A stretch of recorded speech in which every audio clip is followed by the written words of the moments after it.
नमस्कार। यूपी मिश्रा का इनसाइड झारखंड की ओर से अपने आवाज़ से ही पुनः बात कर रहा हूँ। अब ये कोरोना जो न कराए, पिछले होली से लेके अभी तक अपने वन रूम में मैं अपने को लॉक किए हुआ हूँ और चौखट जो है ये लक्ष्मण रेखा बन गई है। चौखट से बाहर नहीं निकल रहा हूँ।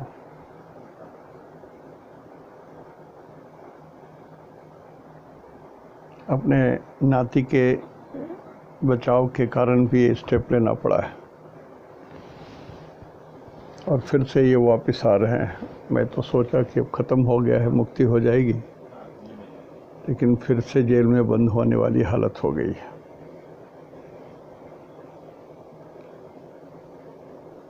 तो पिछली बार जो हमने कहा उसमें थोड़ी कन्फ्यूज़न कहीं हो गई है लोगों को कि आप चंद्रमा से सूरज जिस दिन बदल रहा है, जैसे हमने बताया कि 14 तारीख के रात 6:04 में संध्या को सूरज मीन में गए। The moment moon इंटर्स into mean राशि, उस समय आपका चंद्रमा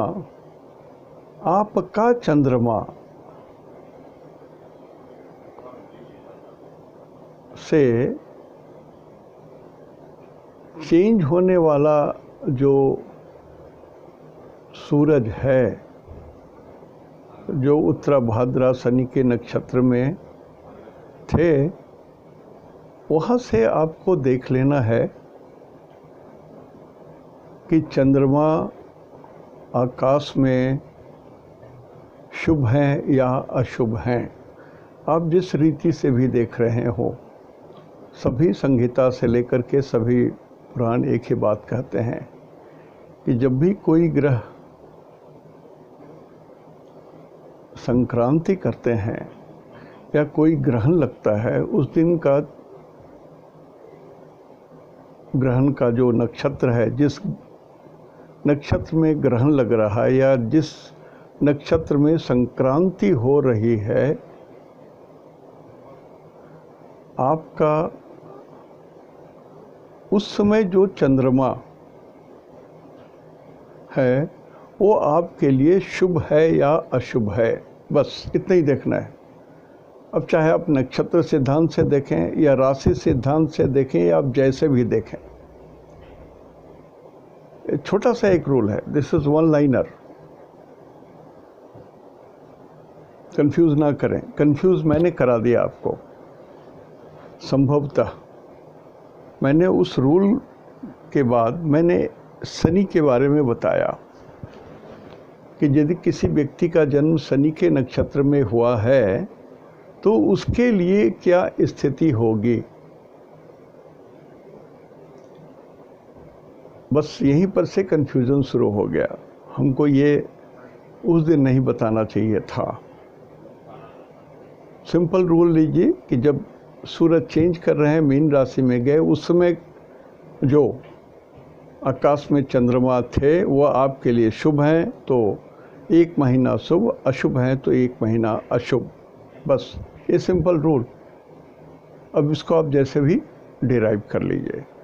हमेशा नक्षत्र सिद्धांत से देखना चाहिए, फिर राशि सिद्धांत से देख लेना चाहिए, और फिर तीसरा लोकेशन, जो चंद्रमा है वो आपके कुंडली में कहाँ पड़ रहा है। जिस दिन सूरज नक्षत्र संक्रांति हुई, सूरज की संक्रांति हुई, उस दिन का जो चंद्रमा है आकाश में, वो आपके कुंडली में, आपके जन्म कुंडली में किस भाव में पड़ रहा है ये भी देख लीजिए। 4, 8, 12 में तो नहीं है, उपचय स्थान में तो नहीं है, सुख के घर में है, स्ट्रेंथ के साथ है। आपके कुंडली में कोई ऐसे पाप ग्रह तो नहीं है जहाँ पर चंद्रमा उसको बेध रहे हों, कष्ट दे रहे हों, ये सब चीज़ सिंपल चीज़ जो देखी जाती है वो देख लीजिए। मैं थोड़ा एक्सप्लेन ज़्यादा कर दिया, I think it created problem.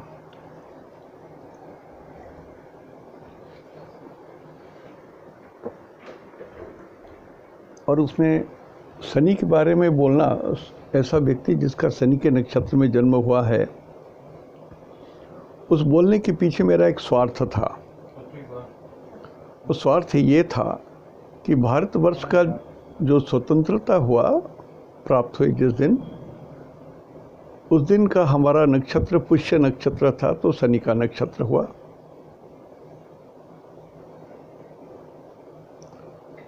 और सूरज जो बदले जहाँ पर, वो भी उत्तरा भाद्रा शनि का नक्षत्र था। इसलिए मैं भारतवर्ष की स्थिति भी चाहता था कि अंदाज कर लें आप, इस कारण थोड़ी कन्फ्यूज़न हुई होगी। लेकिन वन लाइनर, कोई भी संक्रांति हो, आपको ये देखना है कि वो किस नक्षत्र में पड़ रहा है और उस दिन का चंद्रमा उस नक्षत्र से शुभ है, ये देख लीजिए। आज मैं इसी चंद्रमा के बल के बारे में कुछ विशेष बात बता रहा हूँ।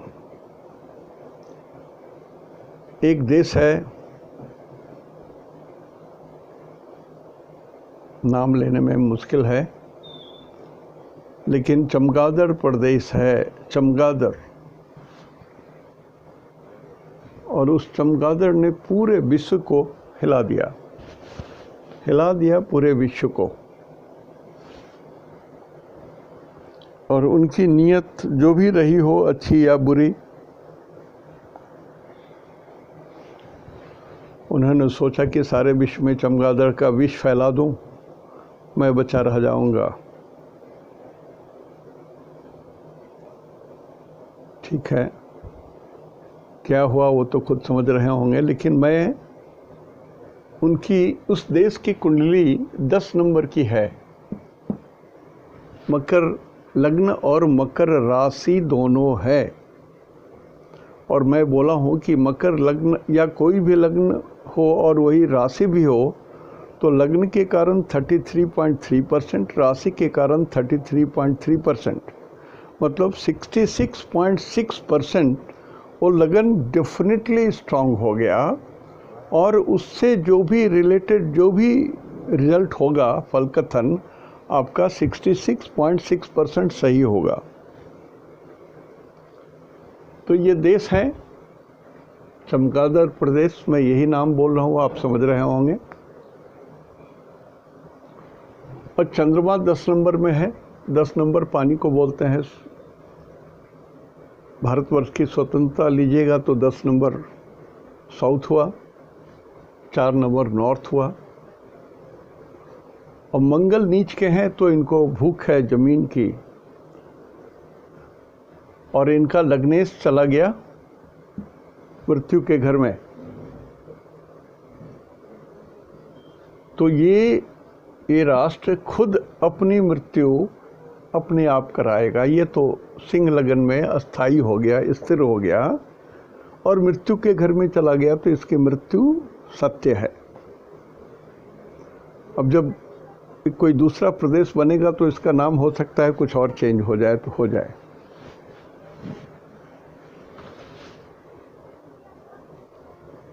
अब इतनी बड़ी बात मैं क्यों बोल रहा हूँ? अभी इनका जो चंद्रमा है 10 नंबर में, और यहीं से इसी चंद्रमा के ऊपर से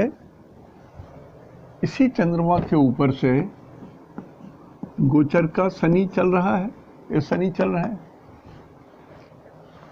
तो गोचर का शनि इस चंद्रमा के ऊपर चल रहा है। और इस चंद्रमा, इस 10 नंबर का रिलेशन सेकंड हाउस से भी है। ये वित्त बोलते हैं, धन, इसको धन भी बोलते हैं।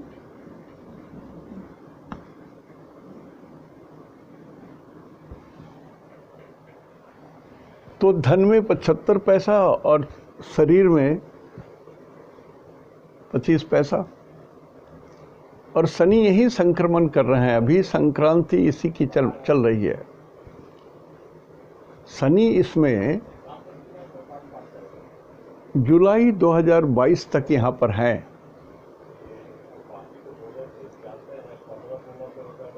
और इस कुंडली में एक और अभूतपूर्व चीज़ है कि गुरु इसके 29 डिग्री में है, 29 डिग्री प्लस।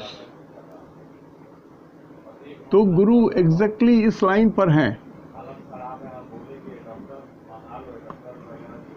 29 डिग्री में यहाँ पर गुरु हैं इसके, न इधर न इधर, ऑन द लाइन। तो ये गुरु निष्फल हो गया, इनको ज्ञान देना बेकार, इनका ज्ञान बेकार, दूसरे के भलाई में इनका ज्ञान हो ही नहीं सकता, इनका ज्ञान फेल कर गया। 29 डिग्री में जो भी ग्रह जाते हैं वो फेल कर जाते हैं, तो इनका ज्ञान फेल कर गया। और 12 नंबर इनकी पर्सनैलिटी होती है, उसमें राहु है, विष हो गया, धोखा हो गया, षड्यंत्र हो गया, सारी चीज़ें हो गई इसमें। तो ये गुरु जो फेलियर स्टेज में है वो षड्यंत्रकारी गुरु है। ज्ञान तो है लेकिन षड्यंत्र का है। तो मैं गुरु इस सब के विषय में नहीं बोल रहा हूँ, मैं चूँकि चंद्रमा को पिछला बार भी डील किया था तो यही बता रहा हूँ कि इस चंद्रमा के ऊपर से शनि का गोचर है, शनि चल रहे हैं यहाँ पर से, मतलब 7.5 का बीच लगा हुआ है, 7.5 का मध्य लगा हुआ है यहाँ। और 7.5 की यही स्थिति है कि इसमें बल नहीं है, चंद्रमा में बल नहीं है, इसमें बल नहीं है। ये जो पोजीशन है ये निर्बल है, वीक है, very weak. This is weak position and this weak position is up to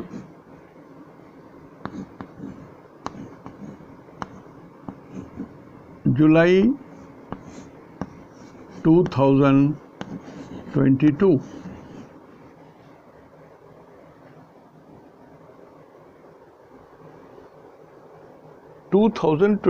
तक, जुलाई 2022 तक इनका वीक पोजीशन है।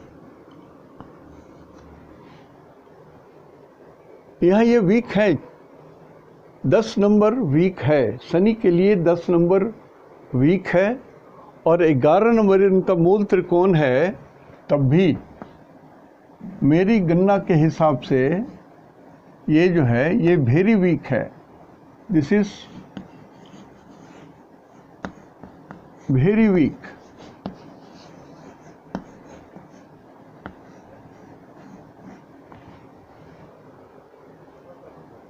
तो ये 7.5 का जो मध्य है और जो अंत है, अंत तो चाइना का अंत करा के जाएगा। मुंह से निकल गया बोलते बोलते, सॉरी। तो यहाँ पर 10 नंबर में जो ये वीक पोजीशन है, इसमें इनका धन हानि होगा, एक में वेल्थ इसका लॉस होगा, 2 स्टेटस का लॉस होगा, तीसरा ये इनका फाइनेंशियल स्टेटस है, जो इंडस्ट्री के कारण है,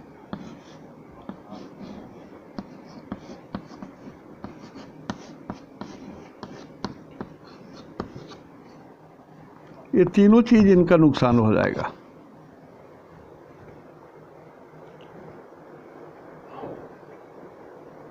मैं बार बार अचंभित होता हूँ कि चाइना के पास कितना धन है, सभी को लोन दे रहे हैं, सबको कर दिए जा रहे हैं, सबको कुछ दे रहे हैं, खरीद रहे हैं, मतलब ये तो कारू का खजाना उनके पास है। लेकिन आप देखेंगे एक विचित्र खेल, इनका जो 6th हाउस है इसके मालिक बुध,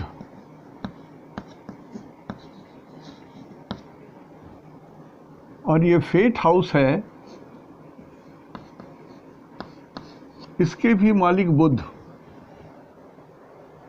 और बुध सूरज और बुध में डिफरेंस है मुश्किल से 4 डिग्री का या 6 डिग्री का डिफरेंस है। सो बुध जल गया,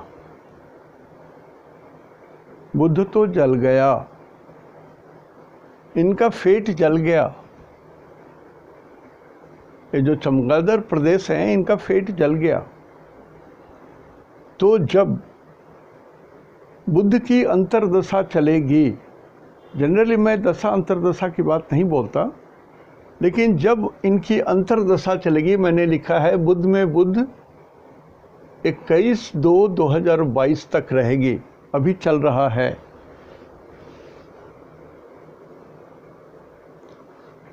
और ये जला हुआ ग्रह तो इनके फेट हाउस में है, तो इनके फेट को भी जलाएगा, इनके स्टेटस को भी जलाएगा, वीक कर दिया, और इनके धन को भी जलाएगा। ये जो बेतहासा लोन दे रहे हैं, इधर का पैसा उधर दे रहे हैं, या कहीं न कहीं बहुत ज़बरदस्त ये छल कपट प्रपंच कहीं हो रही है, या इनकी इंडस्ट्री सारी की सारी इंडस्ट्री दिवालिया पिट जाएगी। 6 नंबर को इंस्टीट्यूशन बोलते हैं, स्कूल भी बोलते हैं, और इंडस्ट्री का घर भी बोलते हैं। जैसे एक हब बनता है इंडस्ट्री का, उसको भी बोलते हैं, और शिक्षा का हब बनता है जैसे विश्वविद्यालय वगैरह है, उसको भी बोलते हैं। बुध को ट्रेड बोलते हैं, बिजनेस बोलते हैं। तो इनके बिजनेस भी जल गए हैं पूरे। अब ये जो कर रहे हैं करते रहें, लेकिन ख़त्म हो गए हैं, मृत प्राय हैं। जो भी इनकी चीज़ें दिखाई देती हैं आँख से वो झूठी है, जो चीज़ सुनाई देती है वो झूठी है। ये बड़ी बात बोल रहा हूँ मैं, लेकिन ये सत्य है।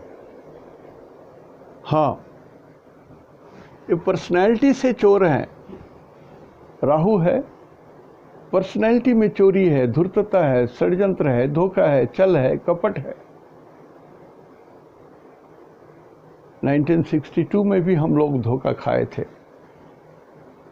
और आज भी धोखा खाएंगे यदि इन पर हम लोग बिलीव कर लें तो।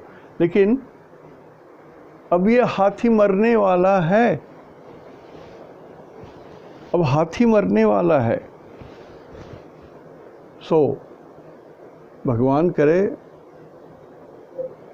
तब तक हम लोग सभी कोई शांत रहें। विश्व, ये हाथी तो खुद मरने वाला है, अपने आप मरने वाला है। चाहे वायरस इनको पूरे ही मार दे, ना कंट्रोल कर पाएँ ये खुद, इनका फाइनेंस इनको मार दे, इनकी उलझन इनको मार दे, इनके शत्रु इनको जला दें, ये संभव है। तो ये चंद्रमा के ऊपर की बात है। शनि चंद्रमा के ऊपर चले हैं, जिसको 7.5 बोलते हैं, 7.5 का बीच और 7.5 का अंत। मैं ये नहीं बोलना चाहता हूँ, लोग घबरा जाते हैं, मेरा भी तो मकर राशि है। लेकिन यदि शनि बलवान हो, कैसे भी शनि बलवान हो, तो 7.5 का असर नहीं होता है। दुर्भाग्यवश जिस देश की मैं ये बात कर रहा हूँ उसका शनि यहाँ पर बहुत वीक है, और यहाँ आकर के तो वेरी वीक हो जाता है। तो बस थोड़े दिन की बात है, इनकी भी हेकड़ी ख़त्म होने वाली है चंद्रमा के कारण। द चंद्रमा is so great, so powerful.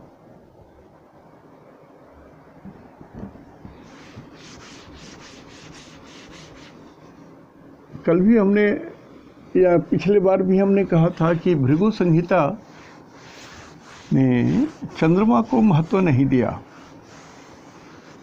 उनकी जितनी कुंडलियाँ बनी हुई हैं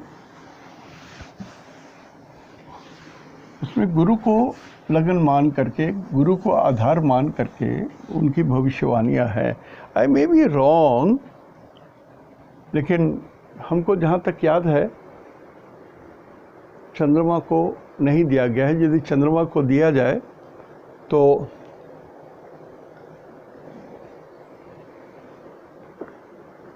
चंद्रमा के हिसाब से 2-2 घंटे का लग्न होगा तो 24 घंटे में 12 कुंडलियाँ बनेंगी।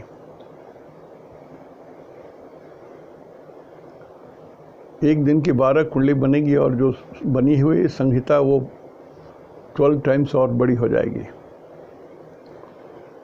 लेकिन आश्चर्य है उन लोगों ने जो लिखा है वहाँ तक पहुँच सकूँ शायद इस जीवन में तो नहीं, 100 जन्म ले लूँ तब भी वहाँ तक मैं नहीं पहुँच पाऊँगा। It is so great, so rich. तो मैं चंद्रमा की स्थिति बता रहा हूँ। जैसे मैंने कल कहा था कि ये चंद्रमा, यहाँ पर सूरज भगवान हैं। I may be repeating but this is very important. यहाँ पर से ये सूरज भगवान हैं, तो सूरज भगवान से यहाँ पर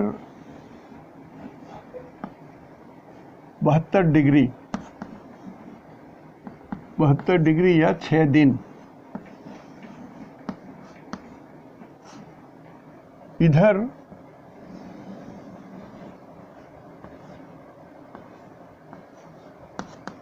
बहत्तर डिग्री या 6 दिन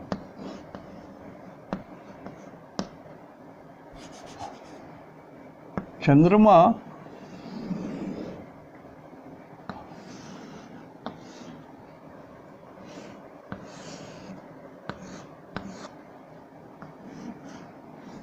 कमज़ोर होते हैं, वीक होते हैं।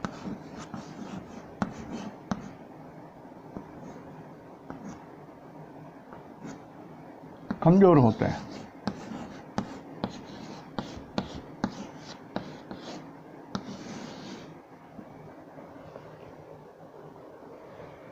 और भी बहुत सारे रूल हैं। जैसे कृष्ण पक्ष हो तो कृष्ण पक्ष में तारा बल देखा जाता है। वही जन्म संपद विपद क्षमा, उसको तारा बल बोलते हैं।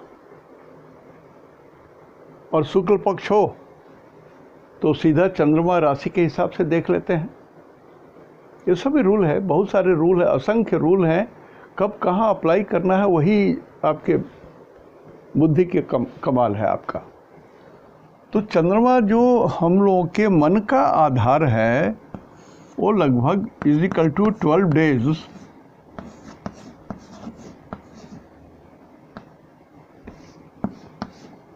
12 डेज तो वीक रहे,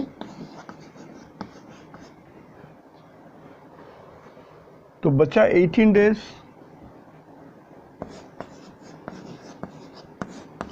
रेस्ट 18 डेज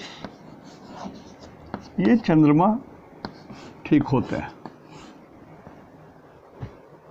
तो चंद्रमा में इतनी डेलिकेसी है कि ऑलरेडी इसमें गड़बड़ी है। अब फिर इसी में कहीं फैटल डिग्रीज देख लें कि मेष राशि में इतने डिग्री में चंद्रमा कमज़ोर होते हैं तो एक दिन वो निकल जाएगा। वृषभ में इतने डिग्री में चंद्रमा कमज़ोर होते हैं, फैटल होते हैं। तो इस तरह से चंद्रमा का अध्ययन, डिटेल अध्ययन हम लोग को करना चाहिए। ये ज़रूरी है। जब तक इस चंद्रमा का डिटेल अध्ययन नहीं करेंगे तब तक हम लोग फल कथन सही नहीं कर सकेंगे। तो ग्रहण का रिजल्ट जो पंचांग वगैरह में कहीं भी दिया जाता है, यही दिया जाता है कि जिस नक्षत्र में ग्रहण लग रहा है या जिस राशि में जन्म लग रहा है, ग्रहण लग रहा है, उस राशि के नीचे लिख देते हैं मृत्यु। माने इस राशि पर ग्रहण लगा माने ये मृत्यु तुल्य कष्ट देगा। और वो यदि 3, 6, 11 में पड़ गया किसी व्यक्ति के राशि से, तो वो शुभ रिजल्ट देगा। जैसे कॉमन रिजल्ट हम लोग लेते हैं ना कि पापक ग्रह 3, 6, 11 में शुभ होंगे।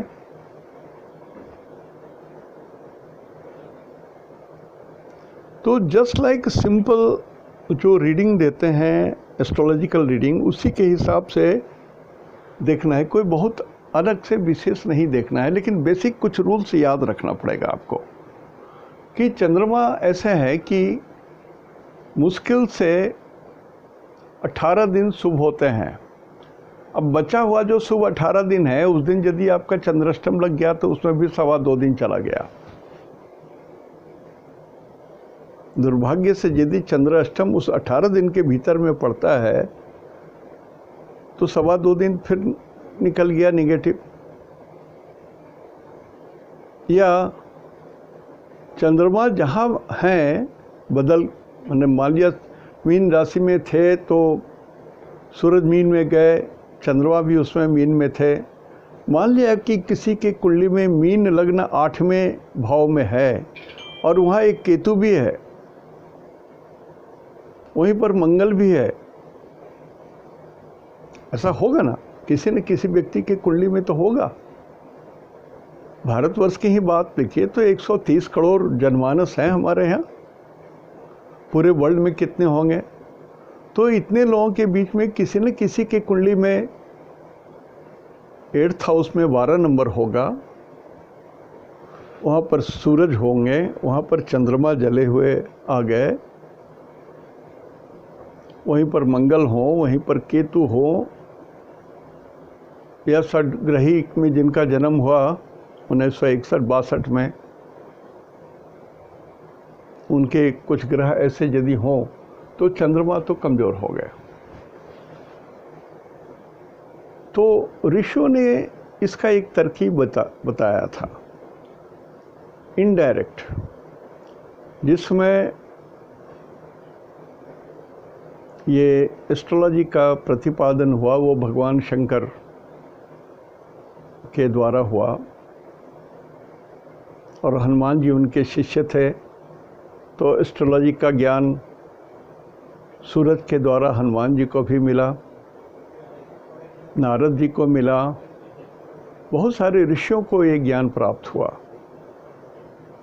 तो आप देखेंगे शुरू में जब भी कुछ होता है तो वंदना, प्रार्थना, अथ ध्यानम, ध्यान के नीचे प्रार्थना। तो जो व्यक्ति रोज प्रार्थना करता है, रोज पूजा करता है, रोज नवग्रह का पाठ करता है, रोज अपने इष्ट देव की पूजा करता है, उस व्यक्ति को ये जो 12 बुरे दिन हैं, 12 बैड डेज जो हैं, ये भी ठीक हो जा सकते हैं। चंद्रमा तो मन है, सिर्फ मन है, मन को कंट्रोल करना है, और मन को कंट्रोल करने के लिए ईश्वर से बड़ा और कुछ भी नहीं है। और मनुष्य जीवित है तो सांस के सहारे जीवित है। आपकी सांस चलती है तभी आप जीवित हैं, आपका शरीर गर्म है तभी आप जीवित हैं। ये दो चीज़ बहुत ज़रूरी है। शरीर ठंडा पड़ गया, आपका पैर हाथ देह पूरा ठंडा हो गया, माने आप मर गए। इसलिए मृतक का खून नहीं बहता है, जम जाता है ठंडा से। और आँख के ऊपर हिस्से में डिम्ब में थोड़ा सा दबाइए तो आँख जब बंद रहेगा उसमें पीला पीला फ्लेम, ऐसा आग का फ्लेम कैसा निकलेगा, वो आपके शरीर की गर्मी है। उस पर बराबर ध्यान रखिए। हर महीने में जब भी महीना चेंज होता है तो देखिए, उससे आपको अंदाज लगेगा कि शरीर के अंदर में हमारी ऊर्जा कितनी है, या जठराग्नि कैसा है, हमको कितना भोजन इस महीने में करनी है और कितनी सावधानी रखनी है। तो ये चंद्रमा की बहुत कीमत है। मन, चंद्रमा माने मन, माइंड। कोई ऐसी चीज़ नहीं है जो आपको निकाल करके हाथ में दे देगा कि लो 10 रुपया है ये। ये अदृश्य चीज़ है आपके दिमाग में। दिमाग है, दिमाग के भीतर मन है, और मन अदृश्य चीज़ है, बिल्कुल अदृश्य चीज़ है। ये सोच है, ये थिंकिंग है। तो यदि आपकी कुंडली में लगन स्ट्रांग है, चंद्रमा स्ट्रांग है, you are a perfect person, you are a perfect person. यदि सूरज भी स्ट्रांग है, यू आर आइडियल पर्सन, बिल्कुल सही आदमी हो आप। ईश्वर ने आपको तीनों अंग से पूर्ण किया। लगन माने शरीर को मैन्युफैक्चरिंग डिफेक्ट नहीं रखा उसमें। यदि लग्न बली है तो माँ के पेट में जब निर्वाण हुआ तो उसमें कोई डिफेक्ट नहीं रखा भगवान ने। पिछले जन्म के कर्मों को देख करके पनिशमेंट नहीं दिया। चंद्रमा बली है तो आपके अंदर में पॉजिटिव सोच है, आपके अंदर में भय नहीं है। जिसके साथ ईश्वर, उसको किस चीज का भय। चंद्रमा बली है, यदि 4 नंबर का चंद्रमा है तो चंद्रमा बली है, ये सत्य है, सत्य है, सत्य है। यदि चंद्रमा 2 नंबर में है तो चंद्रमा अति बली है, अति बली है, ये सत्य है, ये सत्य है, बिल्कुल सत्य है। उसी तरह से चंद्रमा यदि 9 नंबर में है और 12 नंबर में है तब भी बली है और शुभ है। तो हर हालत में आपको देखना पड़ेगा चंद्रमा कैसा है। इसी के ऊपर हमने कहा ये चमगादड़ प्रदेश के जो स्वामी हैं उनकी कुंडली हमने नहीं, मैं उस देश की कुंडली के बारे में कहा कि उस देश के ऊपर में ही 7.5 लग गई है। 7.5 किसको लगता है? चंद्रमा को लगता है। चंद्रमा को 7.5 लगता है। सिंपल चीज़ है, सब कोई जानता है, फिर भी मैं एक्सप्लेन कर रहा हूँ। देखिए, ये 30 डिग्री है और आपका चंद्रमा यहाँ पर है।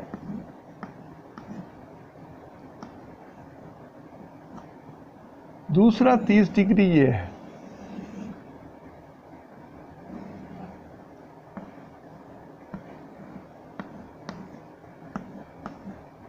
तीसरा 30 डिग्री ये है।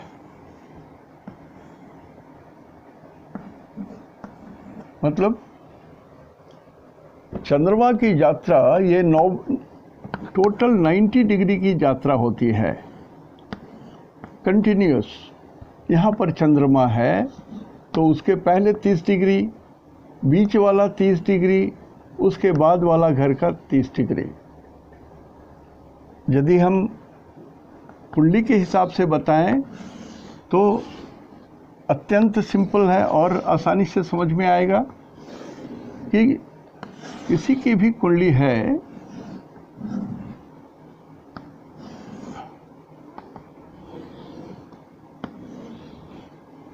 मान लिया किसी का चंद्रमा यहाँ पर है या कहीं पर है, तो ये 30 डिग्री, ये वाला 30 डिग्री हुआ, ये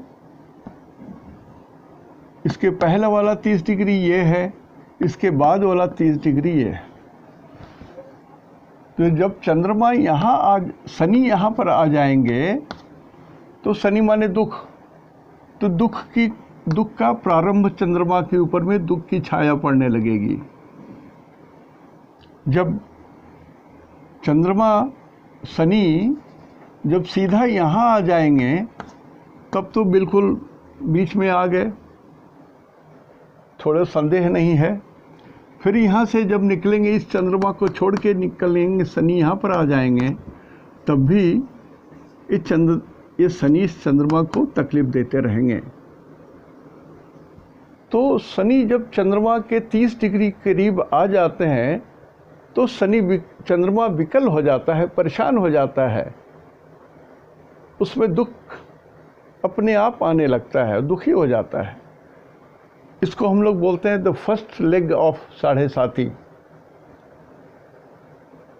या हम लोग बोलते हैं सिर पे वाली ढैया, शनि 2.5 साल के लिए सिर पे आ गया है, हेड में आ गया, और ये 30 डिग्री बिता करके जब शनि यहाँ पर आए तो बोलते हैं छाती में आ गया ढैया, शनि छाती में आ गए। और अंतिम शनि जो है हम लोग बोलते हैं पैर में आ गया, सिर, छाती और पैर उतरती। लेकिन हर हालत में ये दुख देते हैं, इसलिए लोग शनि की ढैया, शनि की 7.5, ये हर लोग इस बात के लिए चिल्लाते हैं, बात करते हैं। लेकिन सत्य तो यह है कि कोई ग्रह बुरे नहीं होते हैं, कोई ग्रह अच्छे नहीं होते हैं। ये उनकी प्रॉपर्टी के ऊपर में निर्भर करता है और लोकेशन के ऊपर में निर्भर करता है। यदि किसी का शनि 11th हाउस में आ जाए,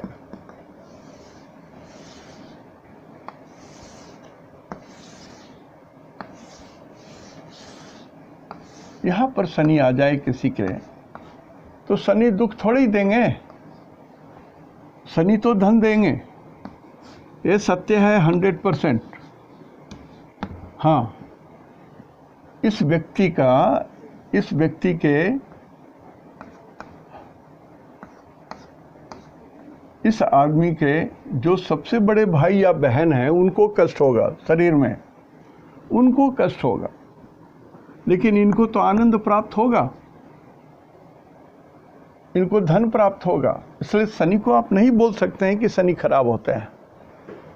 ये स्थिति के ऊपर में निर्भर करता है कि कहाँ है शनि। बेकार का शनि को बदनाम मत कीजिए। शनि जब देते हैं तो बहुत देते हैं, और कलयुग में शनि को बलि होना बहुत ज़रूरी है। यदि शनि बलि है तभी बाकी 8 ग्रह पॉजिटिव रिजल्ट ढंग से दे पाएंगे। शनि यदि बलि नहीं है तो कलयुग में बाकी 8 ग्रह उनके साथ ढंग से कोऑपरेट नहीं कर पाते हैं, पूरा रिजल्ट नहीं दे पाते हैं। इसलिए धर्म का देखना है तो पहले तो देख लीजिए कि गुरु कैसा है, लग्न कैसा है, चंद्रमा कैसा है, सूरज कैसे हैं। ये 3 अंग देख लिया तो आप मोटा मोटी आइडिया लगा लिया कि सब ठीक है इस व्यक्ति का। और शनि अब देखिए दुख कहाँ है? 7th हाउस में है तो दुख है, दाम्पत्य सुख में दुख है। यदि 4th हाउस में है तो सुख में दुख मिल गया, पानी में जहर घुल गया। तो शनि कुछ जगह में अच्छे रिजल्ट देंगे, कुछ जगह में बुरे रिजल्ट देंगे, और लगभग सभी ग्रहों की यही कहानी है। ढूंढना आपको है कि क्या है। तो हमने जो पिछले बार में जो बात बताई थी, I just wanted to clarify कि जब भी कोई सूरज बदले, जैसे मेष में जब सूरज जाएंगे उस समय का जब चंद्रमा होगा उसको आप देख लीजिए, वो आपके लिए शुभ है या अशुभ है। तो पूरा मेष में रहते हुए आपका 1 महीने का रिजल्ट मिल जाएगा, मासिक रिजल्ट मिल जाएगा, और फिर डेली का डेली चंद्रमा के हिसाब से देखते जाइए। ये चीज़ आवश्यक है, इसको क्लैरिफाई करना था।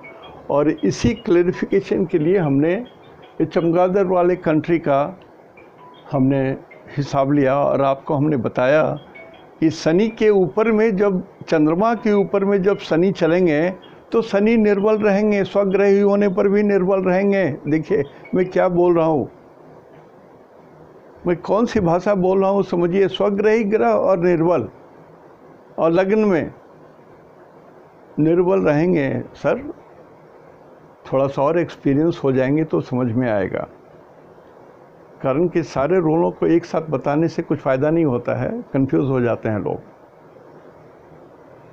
और शनि जब मूल त्रिकोण में जाएंगे 11 नंबर में, और निर्बल हो जाएंगे, और माने और निर्बल हो जाएंगे, तो भट्ठा बैठ जाएगा इस कंट्री का। मैं जिंदा रहूं या ना रहूं, आप लोग तो रहेंगे ना, देख लीजिएगा मेरी वाणी कितनी सत्य होती है। बिल्कुल सत्य होगी मेरी वाणी। ये जितना अभी उछल कूद करते हैं कर लें, ईश्वर के आगे सब बौने हैं, सब छोटे हैं। सब ही नचावत राम गुसाई, नाचत नर मरकट की नाई। जैसे बंदर खिलाने वाला डमरू लेकर के नचाता है ना बंदर को, भगवान सबों को उसी तरह से नाचत नर मरकट की नाई। ये भी नहीं बात जाएगा, इसकी भी स्थिति खराब हो जाएगी। तो चंद्रमा का बल बहुत ज़रूरी है, चाहे ग्रहण हो, चाहे संक्रांति हो, चाहे बड़े ग्रहों की बदली हो, चाहे छोटे ग्रहों की बदली हो, आप उससे एक अंदाज लगा सकते हैं। मंगल बदल रहा हो उस समय यदि चंद्रमा आपका शुभ है तो मंगल 40 दिन तक शुभ रिजल्ट देगा। ठीक है, इस तरह से समझिए इसको। तो सही माने में मैं आज कोई राशिफल भी बोलने नहीं आया था, मैं सिर्फ आपसे बात करने आया था। कारण कि उस दिन जब मैं बताया तो मुझे लगा कि मैं जो शनि का बीच में घुसा करके जो एक रिजल्ट बता दिया कि बुध गुरु खराब रहेंगे, उस हिसाब से हमने बताया था तो ज़रूर लोगों को कंफ्यूज हो गया।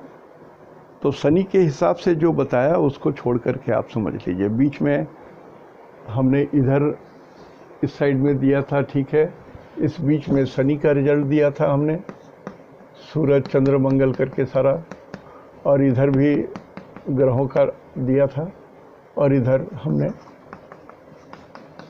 ये बताया था 24 तारीख का, 14 तारीख को क्या हो रहा है ये हमने बताया था आपको।